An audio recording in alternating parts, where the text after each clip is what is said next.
और चलिए बिहार से अब आपको गुजरात लिए चलते हैं, जहां साल के अंत में विधानसभा चुनाव होने वाले हैं। लेकिन गुजरात में चुनावी हलचल जोरों पर है। कांग्रेस भी एक्शन में है।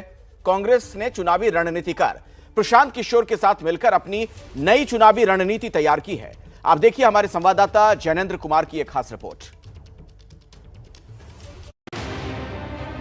ये हैं नरेश पटेल, जिनके नाम की आजकल गुजरात की सियासत में काफी चर्चा है। चर्चा है कि नरेश पटेल पर कांग्रेस से लेकर आम आदमी तक सभी डोरे डाल रहे हैं। नरेश पटेल लेउआ पटेलों की कुल देवी खोडलधाम माता मंदिर को चलाने वाले खोडलधाम ट्रस्ट के अध्यक्ष हैं। अपने सामाजिक और धार्मिक कार्यों की वजह से नरेश पटेल पाटीदार समाज में तो जाना माना नाम है ही, गुजरात के अन्य समाजों में भी उनकी अच्छी छवि मानी जाती है। इसके अलावा नरेश पटेल का खुद का बड़ा व्यापार है और पाटीदार के रसूखदारों में उनकी अच्छी पकड़ भी है। यानी नरेश पटेल न सिर्फ राजनीतिक तौर पर बल्कि आर्थिक तौर पर भी बेहद मजबूत हैं। कांग्रेस नरेश पटेल के दम पर अपने 28 सालों से खोई सियासी जमीन को गुजरात में तलाश रही है, तो आम आदमी पार्टी नरेश पटेल के दम पर दिल्ली और पंजाब की तरह ही दम दिखाना चाहती है। लेकिन नरेश पटेल का कहना है कि वो अप्रैल के दूसरे या तीसरे हफ्ते में ये फैसला करेंगे कि उन्हें राजनीति में आना है या नहीं। नવો विचार छे तो नरेशभाई ने आमा आगळ વધવું જોઈએ કે ન વધવું જોઈએ, એટલે એક લાંબી પ્રોસેસ છે અને પ્રોસેસ મને નથી લાગતું કે ટૂંક સમયમાં પૂરી થાય, પણ હજી થોડો समय લાગશે। लेकिन कांग्रेस की माने तो नरेश पटेल से कांग्रेस की डील हो चुकी है। अप्रैल के पहले हफ्ते में राहुल गांधी गुजरात दौरे पर जाएंगे, जहां नरेश पटेल कांग्रेस में शामिल हो सकते हैं।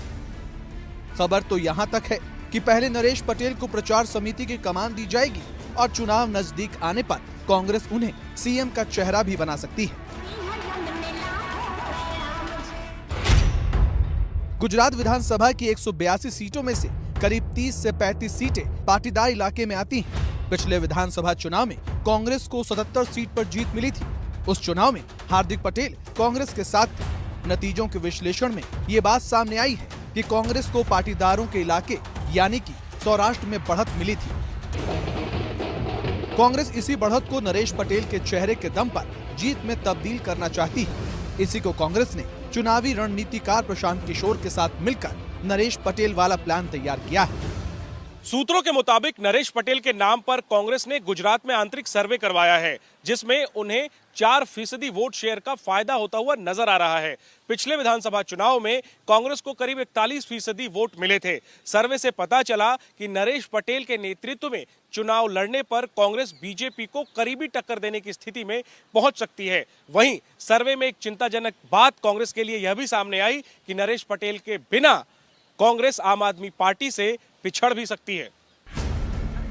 दूसरी तरफ नरेश पटेल प्रशांत किशोर की और प्रशांत किशोर नरेश पटेल की पहली पसंद है। यानी कि अगर कांग्रेस नरेश पटेल को अपना चुनावी चेहरा बनाती है तो प्रशांत किशोर कांग्रेस के लिए चुनाव रणनीति बनाएंगे।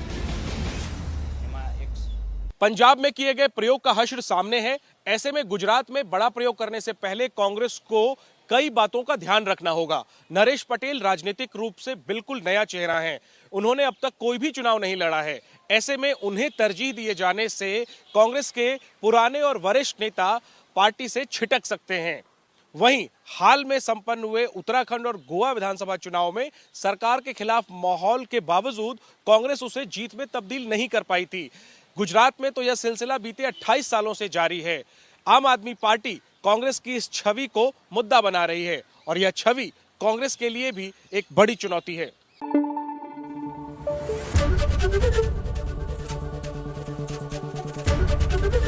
एबीपी न्यूज आपको रखे आगे।